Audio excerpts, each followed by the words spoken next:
इस सदन के मेंबर्स को इस महत्वपूर्ण बिल में उन्होंने जो नोटिस दिया उसको एडमिट करके बोलने का मौका दिया। सबसे पहले तो मैं इनका नोटिस क्यों स्टैंड नहीं करते हैं और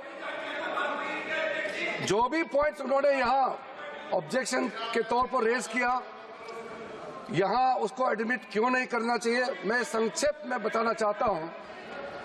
उसके बाद जितने भी इश्यूज आज यहाँ उठाए गए हैं उसको मैं आपके अनुमति से विस्तार से एक एक पॉइंट का मैं जवाब देना चाहूंगा।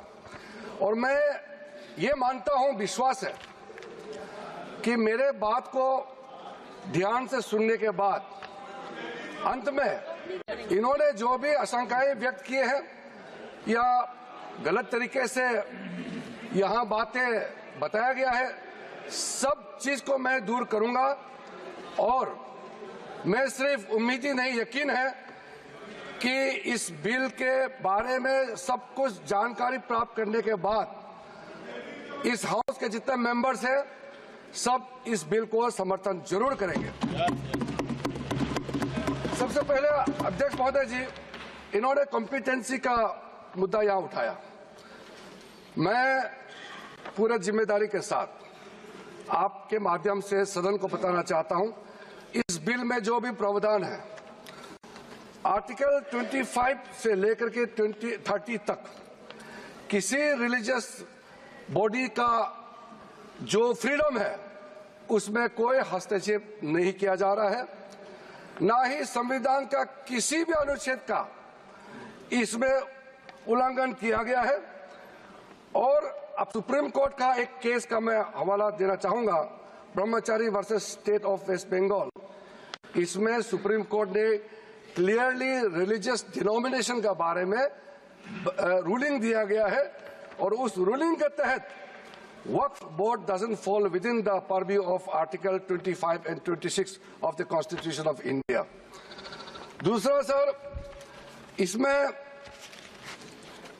हमने जो ब्रॉड बेस किया है, किसी का हक छीनना तो बात छोड़ दीजिए, जिनको हक नहीं मिला है उनको हक देने के लिए ये बिल लाया गया है। इसमें महिलाओं के लिए, बच्चों के लिए और मुसलमान समाज में जो पिछड़े हैं, जिसको आज तक कभी मौका नहीं मिला, जिसको दबा के रखा हुआ है, उनको जगह देने के लिए ये बिल लाया गया है। और सर, संविधान के कंकरेंस लिस्ट एंट्री नंबर 10 और 28 में आज के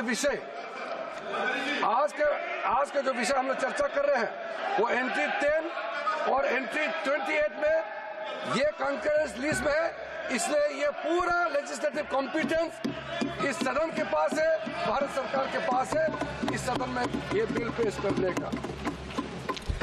अध्यक्ष महोदय जी, जैसे मैंने कहा है, सबका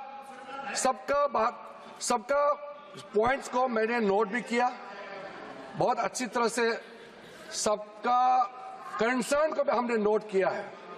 मैं बारी बारी से कहना चाहता हूं, सबसे पहले तो सर, ये वक्फ अमेंडमेंट बिल ये पहली बार इस सदन में पेश नहीं किया गया।